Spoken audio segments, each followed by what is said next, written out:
رب ذوالجلال کے فضل اور توفیق سے جمعۃ المبارک کی پرانوار ساعتوں میں مسجد میں حاضری کا شرف حاصل ہو رہا ہے۔ دعا فرمائیے اللہ تبارک و تعالی جل جلالہ اپنے پیارے حبیب احمد مصطفیٰ جناب محمد مصطفیٰ صلی اللہ علیہ وآلہ واصحابہ وبارک وسلم کے عظیم مرتبہ کے طفیل ہماری جمعہ کی حاضری کو اپنی بارگاہ میں قبول فرمائے، ہماری گزشتہ تمام خطاؤں سے درگزر فرمائے اور ہم سب کو قرآن و سنت کے مطابق زندگی بسر کرنے کی توفیق عطا فرمائے۔ احباب ذی وقار، رب ذوالجلال اپنے تعارف میں سورۃ الفاتحہ کی دوسری آیت میں ارشاد فرماتا ہے الرحمن الرحیم، اللہ وہ ہے جو نہایت رحم کرنے والا اور مہربان ہے۔ اللہ رب العالمین کی ان صفات کا اظہار ہم اکثر دیکھتے رہتے ہیں۔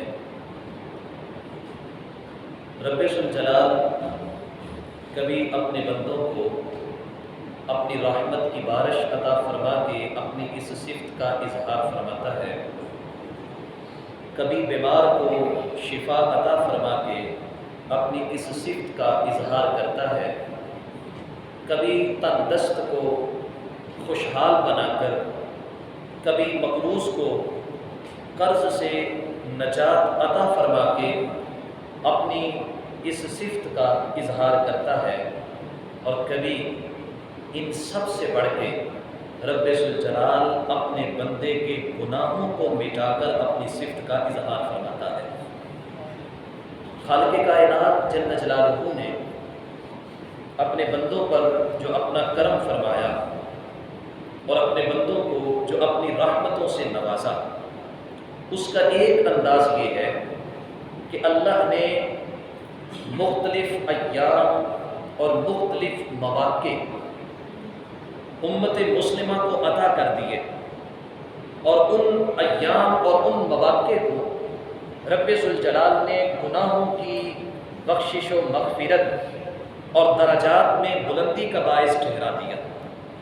جیسے نماز کی ادائیگی سابقہ گناہوں کو مٹا دیتی، جیسے روزہ رکھنا سابقہ گناہوں کو مٹا دیتا ہے، جیسے حج ادا کرنا سابقہ گناہوں کو مٹا دیتا ہے، ایسے ہی جس وقت بندہ مومن اللہ کی رضا کے لیے اپنے جانور کو قربان کر رہا ہوتا ہے تو رب ذوالجلال اس جانور کے بدن سے نکلے ہوئے خون کے پہلے قطرے کے زمین پر گرنے سے قبل اپنے بندے کے گناہوں کو معاف فرما دیتا ہے۔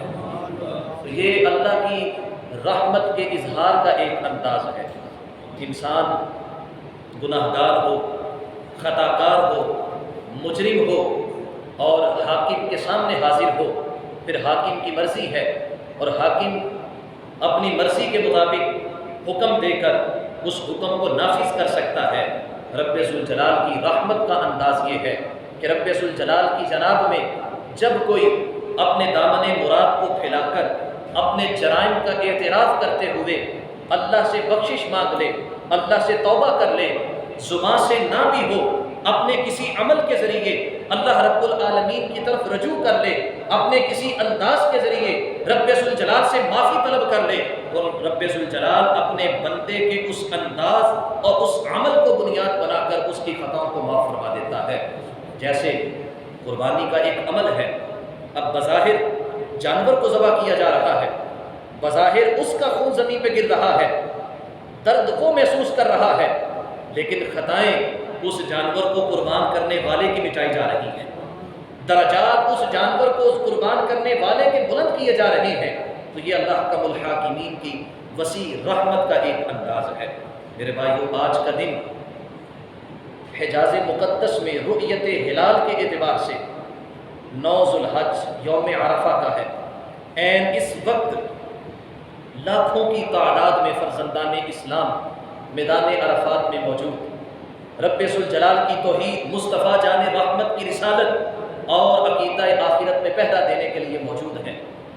میرے آقا صلی اللہ علیہ وسلم نے یہ ارشاد فرما رکھا ہے کہ رب ذوالجلال اپنے بندوں کو جہنم سے آزاد کرتا ہے، کثرت کے ساتھ آزاد کرتا ہے۔ کبھی شب جمعہ کو آزاد کرتا ہے، کبھی یوم جمعہ کو آزاد کرتا ہے، کبھی شب برات پہ آزاد کرتا ہے، کبھی شب معراج پہ آزاد کرتا ہے، کبھی عید کے دن آزاد کرتا ہے، کبھی رب ذوالجلال ماہ رمضان کی پہلی شام کو آزاد کرتا ہے، پھر ہر افطار کے وقت آزاد کرتا ہے، پھر شوال کا چاند نظر آنے پہ آزاد کرتا ہے۔ جتنی بھی رب ذوالجلال کی طرف سے جہنم سے لوگوں کی تعداد آزاد ہوتی ہے، ان سب کی تعداد سے بڑھ کے رب ذوالجلال 9 ذوالحج یوم عرفہ میں لوگوں کو جہنم سے آزاد فرماتا ہے۔ آج کا دن حجاز مقدس کے اعتبار سے وہ دن ہے کہ جس دن میں رب ذوالجلال کثرت کے ساتھ اپنے بندوں کو جہنم سے آزاد کرتا ہے۔ جتنی آزادی پیچھے ہو چکی ہے، جتنی آزادی پہلے ایام میں ہو چکی، ان تمام کی تعداد سے کئی گنا زیادہ آج لوگ جہنم سے آزاد ہوں گے۔ آئیے اپنے دل کو رب کی طرف مائل کریں، اس التجا کے ساتھ، اس امید کے ساتھ کہ جنہیں آج جہنم سے آزادی ملے، ان میں رب ذوالجلال میرا اور آپ کا نام بھی شامل فرما دے۔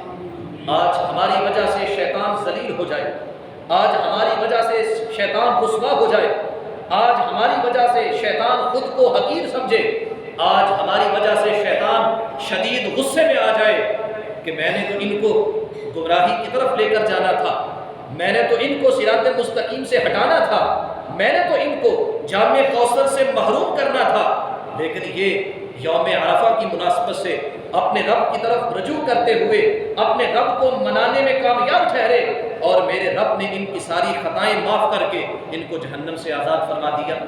عزیزان گرامی قدر، میرے آقا صلی اللہ علیہ وسلم نے میدان عرفات میں آج کے دن ایک خطبہ ارشاد فرمایا، جسے خطبہ حجۃ الوداع کہا جاتا ہے۔ اس خطبہ میں نبی مہربان صلی اللہ علیہ وسلم نے اپنی فصاحت و بلاغت کے جواہر پیش فرمانے کے ساتھ ساتھ انسانی حقوق کا کوئی پہلو ایسا نہیں ہے جس کو آپ نے بیان نہ فرمایا۔ اللہ کی توحید، انبیاء کی رسالت، عقیدہ آخرت، اسلام کی حقانیت، اسلام کی تکمیل، قرآن کی جامعیت، اور اس کے ساتھ ساتھ مساوات انسانی یعنی انسانی برابری، مساوات انسانی کے ساتھ نبی علیہ السلام نے عورت کے حقوق پر بات کی ہے، نبی علیہ السلام نے مال حلال کے اوپر بات کی ہے، عاجزی اور انکساری کے اوپر بات کی ہے، یعنی وہ سارے امور جو انسان کی شخصیت کے مختلف پہلو بن سکتے ہیں، میرے آقا صلی اللہ علیہ وسلم نے اپنے خطبہ کے اندر ہر کسی کو بیان فرمایا۔ لیکن وقت بڑا مختصر ہے، میں قربانی کے حوالے سے کچھ باتیں عرض کرنا چاہتا ہوں، قربانی کے وجوب کے حوالے سے اور ایام قربانی کے حوالے سے، جو دور حاضر کے ایسے مسائل ہیں کہ جو بسا اوقات سمجھ نہیں آتے۔ انشاءاللہ میں کوشش کروں گا کہ آسان فہم انداز میں ان کو پیش کیا جائے۔ میرے آقا صلی اللہ علیہ وسلم جب خطبہ ارشاد فرما رہے تھے تو آپ کے پہلو میں حضرت فضل بن عباس کھڑے تھے۔ حضرت فضل بن عباس یہ نبی علیہ السلام کے چچا کے بیٹے، چھوٹی عمر تھی، فرماتے ہیں کہ میں بلوغت کے قریب تھا۔ جب سرکار خطبہ ارشاد فرما رہے تھے تو حضرت فضل فرماتے ہیں کہ میں اپنی نظر اٹھا کے دائیں بائیں دیکھ رہا تھا، مرد بھی موجود ہیں، عورتیں بھی موجود ہیں، ایک طرف مرد ہیں ایک طرف خواتین ہیں۔ جناب فضل فرماتے ہیں کہ میں جب نظر اٹھا کے دیکھ رہا تھا تو میری نظر اس طرف چلی گئی جس طرف خواتین موجود تھیں، تو فرماتے ہیں کہ میرے آقا صلی اللہ علیہ وسلم نے میرے چہرے کو دوسری جانب پھیر دیا۔ کہتے ہیں پھر چلی گئی، نبی علیہ السلام نے دوبارہ میرے رخ کو موڑ دیا۔ اب یہ تربیت کا ایک انداز ہے۔ نبی علیہ السلام حضرت فضل کے سرپرست ہیں، محبوب علیہ السلام حضرت فضل بن عباس کے چچا کے بیٹے ہیں، عمر میں ان سے بڑے ہیں، پھر اپنے رتبے کے اعتبار سے نبی ہیں، وہ امتی ہیں، اور آقا کونین صلی اللہ علیہ وسلم ان کی تربیت فرما رہے ہیں۔ امت کے لیے سبق یہ ہے کہ باپ، سرپرست، بڑا، اس کی فقط ذمہ داری اپنی اولاد، اپنے ماتحت اور اپنے چھوٹے کی غذائی ضرورت پورا کرنا نہیں ہے، بلکہ اس کو اخلاقی تربیت دینا بھی ہے، اسے معاشرے کا کارآمد انسان بنانا ہے، اس کے نظریے کو، اس کی فکر کو اور اس کے انداز زندگی کو قرآن و سنت کے مطابق بنانا ہے۔ آج وہ باپ جو اولاد کے لیے اس کی غذائی ضروریات کو پورا کرنے کے لیے سر دھڑ کی بازی لگا رہا ہے، لیکن اولاد کی اخلاقی تربیت پہ توجہ نہیں ہے، اولاد کی نظریاتی تربیت پہ توجہ نہیں ہے، اولاد کی فکر آوارہ ہو چکی ہے، اولاد بد اخلاق ہو چکی ہے، تو وہ باپ سب کچھ گنوا چکا ہے، اس کے ہاتھ میں کچھ نہیں ہے۔ بظاہر 1 2 4 10 بیٹے بھی ہوں، اگر وہ سب کے سب کڑیل جوان بھی ہوں، بڑے صحت مند اور بہادر بھی ہوں، لیکن بد اخلاق ہوں، تو کوئی ایک بھی اس کے بچوں کی تعریف نہیں کرتا۔ اگر انسان تعریف نہیں کرتے تو کیا رب ذوالجلال اس کے بچوں کی تعریف فرمائے گا؟ اللہ کے ہاں اس کے بچوں کی کوئی اہمیت ہوگی کہ جن بچوں کی اخلاقی بنیاد پہ کوئی تربیت نہیں ہے؟ وہ بچے جو جوان ہونے کے ساتھ ساتھ بد اخلاق ہو گئے، جو جوان ہونے کے ساتھ ساتھ بے راہ روی کا شکار ہو گئے، جو جوان ہونے کے ساتھ ساتھ برے اعمال کے مرتکب ہو گئے، نہ نظر ان کی محفوظ، نہ دل ان کا محفوظ، نہ شرمگاہیں ان کی محفوظ، تو پھر بتائیے ذرا اس باپ کے پاس کیا ہے کہ جس نے اپنی اولاد کی غذائی ضروریات کو بہترین انداز میں پوری کی ہے، لیکن فکری ضروریات پر وہ پورا نہیں کر سکا، اخلاقی ضروریات کو پورا نہیں کر سکا۔ اس واسطے ہمارے آقا صلی اللہ علیہ وسلم کا یہ انداز ہمارے لیے لمحہ فکریہ ہے کہ ہم اپنی اولاد کو جب پروان چڑھا رہے ہیں تو جیسے ہم ان کی بدنی تربیت اور نشو و نما کی فکر کریں، ویسے ہی ان کی ذہنی اور ان کے دل کی جو تربیت ہے ہم اس کے اوپر بھی نظر رکھیں۔ یہ ہمارے آقا صلی اللہ علیہ وسلم کی سیرت کا ایک پہلو ہے۔ دوسرے نمبر پہ قربانی، میرے آقا صلی اللہ علیہ وسلم کو اللہ نے حکم دیا، فَصَلِّ لِرَبِّكَ وَانْحَرْ، اے میرے محبوب آپ اپنے رب کے لیے نماز بھی پڑھیں، قربانی بھی کریں۔ قربانی کیا ہے؟ حضرت زید بن ارقم رضی اللہ تعالی عنہ سے یہ حدیث مروی ہے، سنن ابن ماجہ میں موجود ہے۔ نبی علیہ السلام سے پوچھا گیا، اے ہمارے آقا قربانیاں کیا ہیں؟ فرمایا تمہارے جد اعلیٰ جناب ابراہیم علیہ السلام کا طریقہ ہے۔ جناب ابراہیم نے اللہ کی بارگاہ میں اپنی قربانی کو پیش کیا، وہ تو اپنے صاحبزادے کو قربان کر رہے تھے، وہ تو اپنے لخت جگر اپنے اکلوتے فرزند کو قربان کر رہے تھے، اور اللہ نے ان کی قربانی قبول کر کے متبادل کی صورت میں مینڈے کو بیچا، اور یہ طریقہ قیامت تک کے لیے مسلمانوں کے اندر جاری و ساری فرمایا۔ تو یہ ان کا طریقہ ہے۔ صحابہ عرض کرتے ہیں وَمَا لَنَا فِيهَا، اے محبوب ہمیں اس میں ملے گا کیا؟ تو سید عالم نور مجسم شفیع معظم صلی اللہ علیہ وسلم نے ارشاد فرمایا، قربانی کرنے والے کو رب ذوالجلال اس جانور کے ہر بال کے بدلے ایک نیکی عطا فرمائے گا۔ خون کا پہلا قطرہ گرنے پر جو گناہ بخشے گئے وہ اور انداز ہے، وہ جزا اس کے سوا ہے۔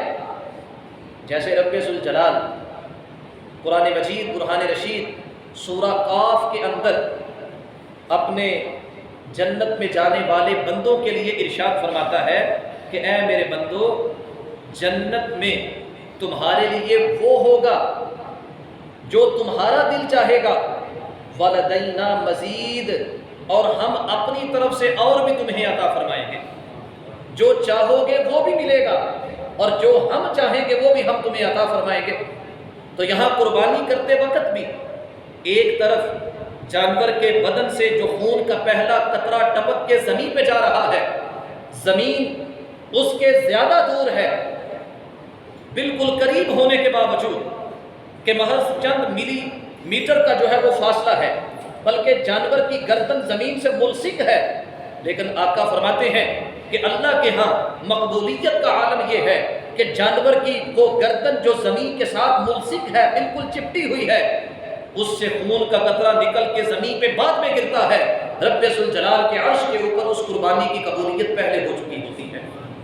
ارشاد فرمایا ہر بال کے بدلے ایک نیکی۔ اب صحابہ کرام رضوان اللہ علیہم اجمعین کتنی عمدہ فکر کے حامل تھے، فوراً عرض کی محبوب اون کے متعلق کیا حکم ہے؟ کیونکہ صحابہ جانوروں کو جانتے تھے، اون باریک ہوتی ہے، گھنی ہوتی ہے، تعداد میں زیادہ ہوتی ہے۔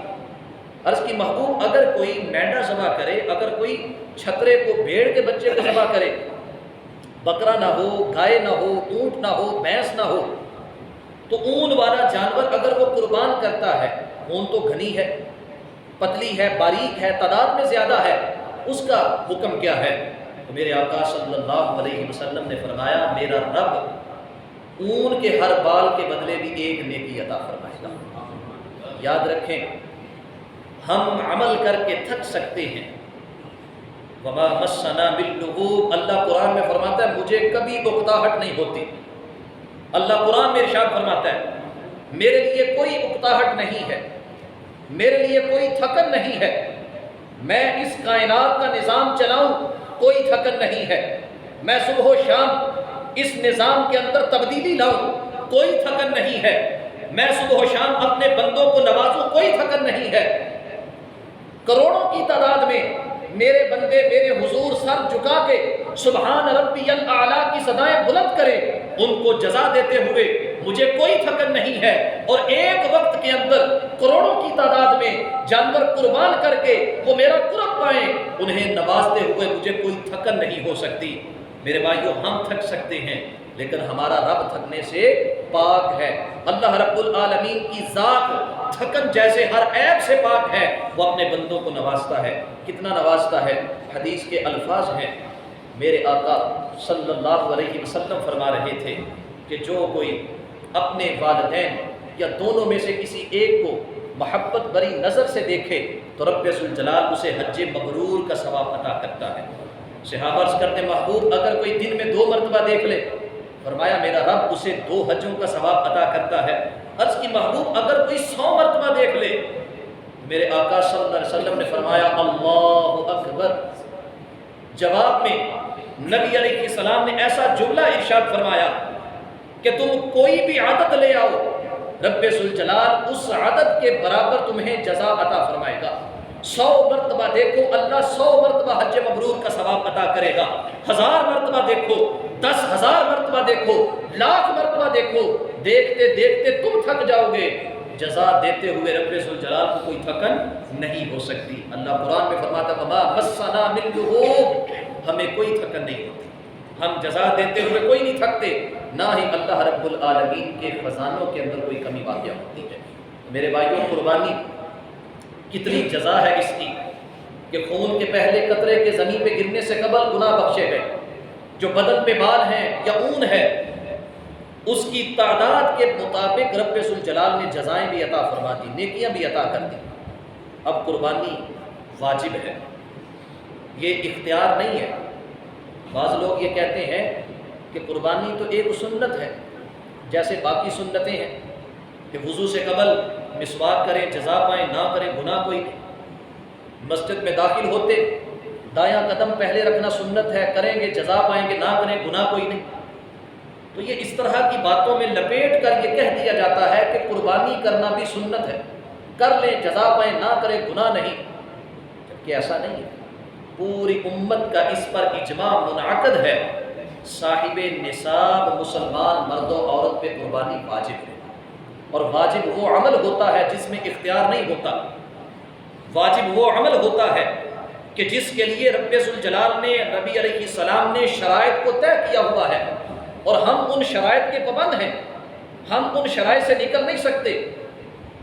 ان شرائط کی پابندی کرتے ہوئے اس عمل کو سر انجام دینا یہ واجب کا تقاضا ہے۔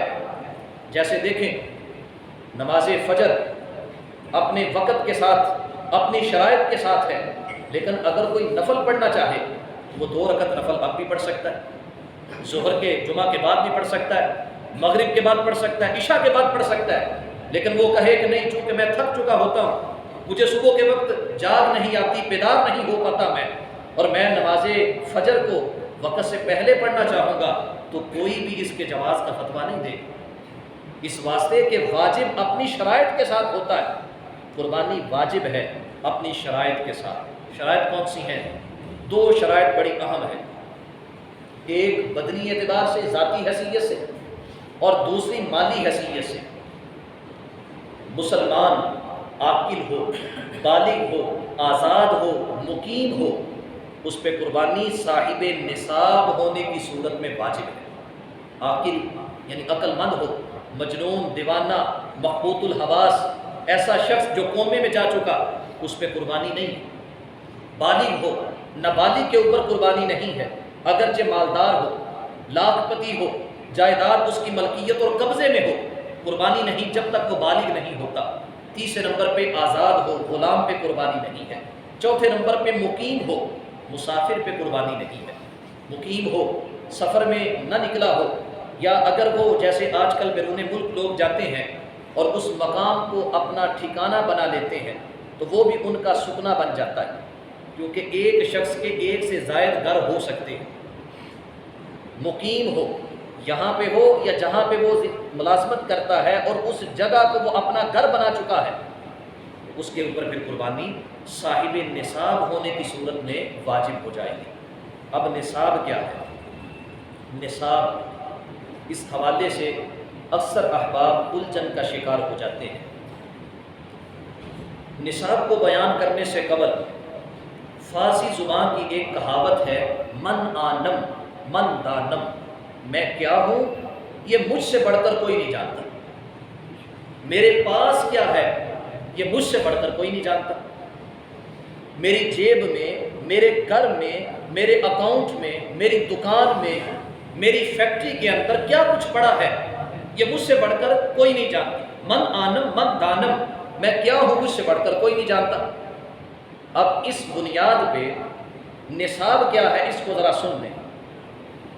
اگر انسان کے پاس سونا ہے فقط اور کچھ نہیں، فقط سونا ہے، تو فقط سونا ہو 7.5 تولے ہو یا اس سے زائد، تب جا کے قربانی واجب ہو۔ اگر 7.5 تولے سے 1 ماشا بھی کم ہے، قربانی واجب نہیں ہے۔ اگر فقط سونا ہے، دوسرے نمبر پہ فقط چاندی ہے اور کچھ پاس نہیں ہے، فقط چاندی ہو تو 52.5 تولے ہو یا اس سے زائد ہو، 1 ماشا بھی کم ہے تو قربانی واجب نہیں ہے۔ تیسرے نمبر پہ سونا بھی نہیں ہے، چاندی بھی نہیں ہے، البتہ کرنسی موجود ہے، پرائز بانڈ موجود ہے، ڈیمانڈ چیک موجود ہے، ہونڈی حوالہ موجود ہے، پھر ان کی مالیت اگر 52.5 تولے چاندی کے برابر ہو تب اس پہ قربانی واجب ہوگی۔ دوبارہ اس مسئلہ کو ذرا سن لیں۔ کرنسی ہو یا اس کے پاس پرائز بانڈ ہو یا اس کے پاس ڈیمانڈ چیک ہو یا اس کے پاس حوالہ ہونڈی ہو، 52.5 تولے چاندی یا اس سے زائد کی مالیت کے برابر اس کے پاس پڑی ہے، تب اس کے پاس قربانی واجب ہوگی۔ چوتھے نمبر پہ اس کے پاس سامان تجارت ہے، سامان تجارت بھی 52.5 تولے چاندی کی مالیت کو پہنچتا ہو، جیسے تھوک پرچون کی دکانوں میں، جیسے مختلف صنعتوں میں تیار ہونے والی مصنوعات ہیں، تو یہ سارا سامان تجارت کہلاتا ہے۔ 52.5 تولے چاندی کی مالیت کو پہنچتا ہو قربانی واجب ہے۔ 5ویں نمبر پہ حاجات اصلیہ سے زائد دیگر سامان اگر وہ 52.5 تولے چاندی کی مالکیت کو پہنچتا ہے تب بھی قربانی واجب ہے۔ 6 نمبر پہ اگر تھوڑا سا سونا ہے، تھوڑی سی چاندی ہے، کچھ نقدی ہے، سامان تجارت بھی ہے، حاجات اصلیہ سے زائد بھی کچھ مال موجود ہے، ان سب کو ملا کر دیکھیں اور اگر ان سب کا جو مشترکہ مال ہے اس کی قیمت 52.5 تولے چاندی کی قیمت کو پہنچ جاتی ہے تب بھی قربانی واجب ہوگی۔ صرف ایک شرط یہاں بچتی ہے کہ اس کے اوپر قرض نہ ہو۔ اگر اس کی وہ رقم قرض سے مائنس کرنے کے بعد باقی بچ جاتی ہے تب اس کے اوپر قربانی واجب ہوگی۔ پاکستان میں جون کے مہینے میں لاہور کی صرافہ مارکیٹ میں جو چاندی کی قیمت فی تولہ کے حساب سے رکھی گئی اس کو بنیاد بنا کر اگر آج کی قیمت دیکھیں تو 82,000 روپے جس بندے کے پاس 10 ذوالحج کی صبح و فجر سے لے کر 12 ذوالحج کے غروب آفتاب تک حاجات اصلیہ کو پورا کرنے کے بعد قرض نکالنے کے بعد بچت کی صورت میں موجود ہیں، چاہے وہ نقدی کی صورت میں ہو، چاہے وہ سامان تجارت کی صورت میں ہو، چاہے وہ حاجات اصلیہ سے زائد مال کی صورت میں ہو، جیسے گھروں کے اندر بڑی بڑی LCDs لگی ہیں تفریح تباہ کے لیے، انٹرٹینمنٹ کے لیے، نمود و نمائش کے لیے بڑی بڑی پینٹنگز لگائی ہوئی ہیں، ایسا سامان ہے کہ جس کی ضرورت کوئی نہیں، بڑے مہنگے موبائل جیبوں کے اندر موجود ہیں۔ تو یہ سب کچھ ملا کر دیکھا جائے اگر یہ 52.5 تولے چاندی کی قیمت یعنی 82,000 روپے کی قیمت کو پہنچ رہے ہیں تو پھر قربانی واجب ہے۔ اگر گھر کا ایک فرد 82,000 روپے کا مالک تو اس ایک پر واجب، اگر ایک سے زائد تو ایک سے زائد پر واجب، اگر باپ بیٹے سب 82,000 کے مالک تو سب پہ واجب ہے، اگر میاں اور بیوی دونوں 82,000 روپے کے مالک دونوں پہ واجب ہے۔ ایسا نہیں کہ باپ کی قربانی کرنے سے بیٹوں کی قربانی ساقط ہو جائے، واجب ہے یہ۔ ابا نماز پڑھے تو کیا بیٹوں کی نماز ساقط ہو جاتی؟ ابا جان روزہ رکھ لیں تو کیا بیٹے روزہ چھوڑ سکتے؟ ایسے ہی اگر شوہر نماز پڑھ آئے تو بیوی کو نماز کی رخصت ہے، یا بیوی نماز پڑھ لے تو کیا شوہر کے ذمے سے ادا ہو جاتی ہے؟ واجب ہر کسی کا اپنا ہے، جو صاحب نصاب ہوگا اس پر قربانی واجب ہوگی۔ دوستان مکرم، دوسرے نمبر پہ میرے آقا صلی اللہ علیہ وسلم نے یہاں پر ایک وعید بھی بیان فرمائی۔ آقا فرماتے ہیں من کان لہ سعۃ، میرا اللہ جسے توفیق بخشے، یہ توفیق صاحب نصاب ہو، میرا اللہ جسے توفیق بخشے، فلم یضحی، اور وہ قربانی نہ کرے، فلا یقربن مصلانا، آقا فرماتے ہیں پھر وہ ہماری عیدگاہ کے قریب نہ آئے۔ وہ مال کا محب، وہ مال کا لالچی حریص، وہ مال دبانے والا، اللہ کے نام پہ دینے سے بھی گریز کرنے والا پھر گھر میں رکے گا۔ ہمارے ساتھ ملنے کی کیا ضرورت ہے اسے؟ ہمارے ساتھ تو ہم جیسا آ کے ملے، ہم جیسا کون؟ وہ جو اللہ کے نام پہ اپنے مال قربان کرنے کی طاقت رکھتا ہے، وہ جو اللہ کے نام پہ اپنے مال کو قربان کرنا اپنا اعزاز سمجھتا ہے، وہ جو رب ذوالجلال کے دیے ہوئے مال کو اللہ کے حکم کے مطابق اس کے نام پہ خرچ کرنا اپنا اعزاز سمجھتا ہے، وہ ہمارے ساتھ آ کر ملے۔ دوستان مکرم، قربانی افضل کون سی ہے؟ افضل قربانی کے حوالے سے اگر ہم نبی علیہ السلام کے فرامین کو ملا کر دیکھیں تو 4 چیزیں سامنے آتی ہیں۔ نمبر 1، افضل قربانی وہ جس کی قیمت زیادہ ہو۔ نمبر 2، جو فربا ہو، موٹا تازہ ہو۔ نمبر 3، جس کا گوشت عمدہ ہو۔ نمبر 4، جو عیب سے پاک ہو۔ یہ 4 خوبیاں جس جانور میں، اونٹ ہو نر ہو یا مادہ، گائے بھینس ہو نر ہو یا مادہ، بکری بھیڑ دمبا نر ہو یا مادہ، جس کے اندر یہ 4 خوبیاں پائی جائیں، نمبر 1 قیمت بھی زیادہ، نمبر 2 فربا ہو، نمبر 3 گوشت عمدہ ہو، نمبر 4 عیب سے پاک ہو، اس جانور کو قربان کیجئے، وہ اللہ رب العالمین کے ہاں افضل شمار ہوگا۔ جانوروں کے عیب کیا ہیں؟ جانوروں کے عیب وہ ہیں جن کو تاجر، جانوروں کا بیوپاری عیب سمجھتا ہے، جیسے آنکھ ضائع ہو جانا، جیسے لنگڑا ہو جانا، کانا ہو جانا، اندھا پن، یا کانوں کا چر جانا، ٹانگوں کا زخمی ہونا، اس قدر کہ اٹھ کے کھڑا نہیں ہو سکتا، اس قدر لاغر کے کھڑا نہیں ہو سکتا، ہڈیوں سے گودا ختم ہو جانا، تو ایسے جانور عیب والے ہیں، ان کی قربانی نہیں ہوتی۔ جانور کا خصی ہونا یہ عیب نہیں ہے۔ ہمارا وقت تقریباً ختم ہو چکا ہے، دو چار باتیں میں عرض کرنا چاہتا ہوں، یہ بڑی ضروری ہیں۔ نبی علیہ الصلوۃ والسلام کے فرامین کی روشنی میں افضل قربانی کی طرف جانا یہ ہمارا اعزاز ہوگا کہ ہم ایسا جانور تلاش کریں جو فربا ہو، جو عمدہ گوشت والا ہو، اور جو عیب سے پاک ہو، اور ظاہر ہے جس کے اندر یہ 3 خوبیاں پائی جائیں گی اس کی قیمت بھی زیادہ ہوگی، اس کی قیمت عام جانوروں سے زیادہ ہوگی۔ خصی پن یہ عیب نہیں ہے۔ حضرت سیدنا جابر رضی اللہ تعالی عنہ اس حدیث کے راوی ہیں، میرے آقا صلی اللہ علیہ وسلم کے عمل کو بیان کرتے ہیں۔ جابر فرماتے ہیں نبی علیہ السلام نے عید الاضحیٰ یعنی عید بقر پہ، قربانی کی عید پہ 2 چتکبرے سینگوں والے خصی مینڈے اللہ کی راہ میں قربان کیے۔ اگر عیب شمار ہو خصی پن تو کیا آقا کونین اللہ کی جناب میں عیب دار جانور پیش کر رہے تھے؟ سوال ہی پیدا نہیں ہو۔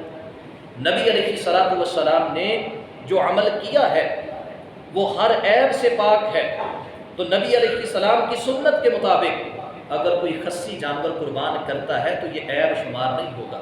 ہمارے خاص فکر کے حاملین وہ کہتے ہیں جناب یہ تو عیب ہے، اور وہ عیب کہہ کے ہمیں یعنی اہل سنت کو جو ہے وہ پریشان کر رہے ہیں، لیکن قطعاً پریشان نہ ہو۔ نبی علیہ السلام کی سنت مبارکہ کے حامل جو لوگ ہیں وہ ہم الحمدللہ اہل سنت و جماعت ہیں۔ سرکار کے طریقے کے مطابق اگر کوئی خصی جانور قربان کرتا ہے، اللہ اسے باقی جزاؤں کے ساتھ ساتھ اپنے محبوب کی سنت کو پورا کرنے کی بھی جزا عطا فرمائے گا، نبی علیہ السلام کے طریقے کو پورا کرنے کی بھی جزا اس کو عطا کرے گا کہ اس بندے نے اپنے محبوب کی سنت کو پورا کیا ہے۔ پھر دوستو اس کے ساتھ ذرا یہ بھی جانیں کہ افضل قربانی تو ہمیں پتہ چل گئی، ایک قربانی بدترین قربانی بھی ہے، وہ کون سی ہے؟ یاد رکھیں بدترین قربانی میں کوئی جانور کا عیب نہیں، کوئی جانور کا قصور نہیں، کوئی رقم کا تھوڑا ہونا نہیں۔ وہ کیا ہے؟ حضرت سیدنا علی المرتضیٰ رضی اللہ تعالی عنہ فرماتے ہیں بدترین قربانی وہ ہے جس کی باقیات سے لوگوں کو تکلیف پہنچائی جائے۔ جانور خرید لیا، سرے راہ باندھا ہوا ہے، راستہ رکا ہوا، اس کی مینگنی گوبر، اس کا پیشاب آنے جانے والوں کو تکلیف پہنچا رہا، اس کے چارے کی باقیات تکلیف پہنچا رہی ہے۔ قربان کرنے کے بعد ناقابل استعمال اجزاء کو نکال باہر کیا گیا، تکلیف پہنچا رہے ہیں۔ تو حضرت مولا مرتضیٰ فرماتے ہیں بدترین قربانی جس کی باقیات سے لوگوں کو تکلیف پہنچائی جائے۔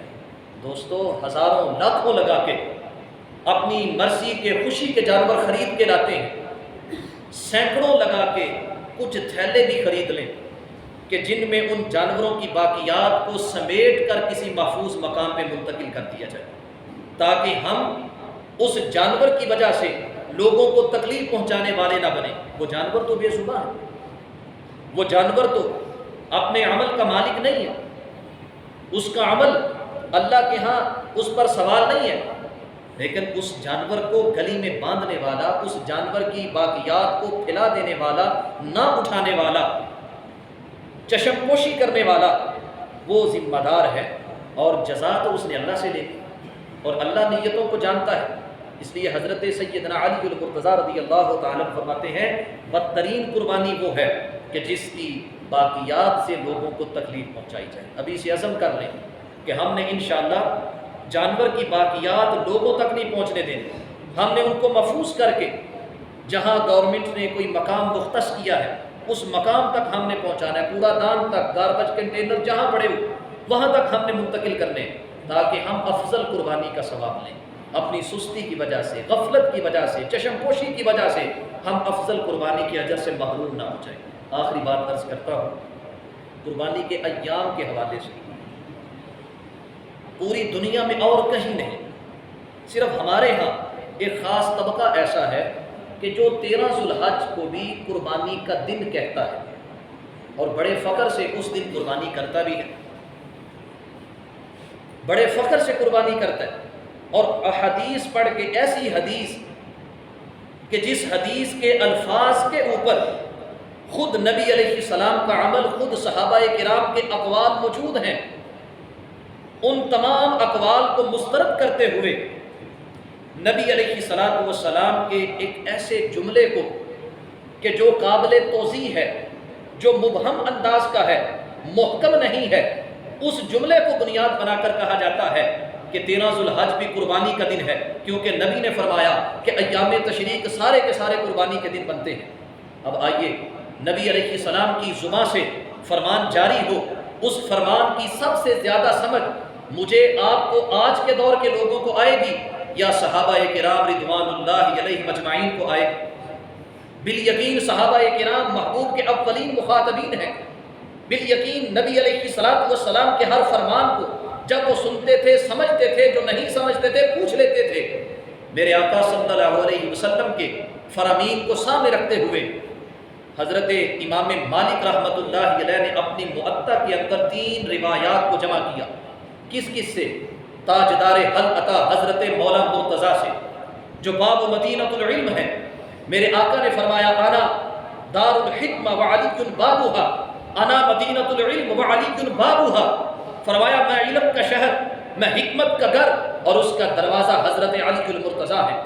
دوسرے حضرت سیدنا انس ابن مالک ہیں جو خادم مصطفیٰ ہیں، 10 سال تک آقا کونین کی خدمت میں مصروف رہے۔ تیسرے حضرت سیدنا عمر فاروق رضی اللہ تعالی عنہ کے صاحبزادے جناب عبداللہ ہیں، جن کی تعریف خود امام الانبیاء حضرت محمد مصطفیٰ نے فرمائی ہے۔ ان تینوں صحابہ سے امام مالک اپنی معطا کے اندر یہ حدیث لے کر آئے۔ تینوں صحابہ واضح انداز میں کہتے ہیں ایام النحر ثلاثۃ، ایام النحر ثلاثۃ، قربانی کے 3 دن ہیں۔ بولیے کتنے ہیں؟ 3۔ کون کون سے؟ 10 ذو الحج نماز عید کو ادا کرنے سے لے، 11 ذو الحج، 12 ذو الحج کا غروب آفتاب، پاکستان میں رؤیت ہلال کے اعتبار سے اگر اس مہینے کو دیکھیں 10 جولائی بروز اتوار نماز عید کو ادا کرنے سے قربانی کا وقت شروع ہو جائے گا۔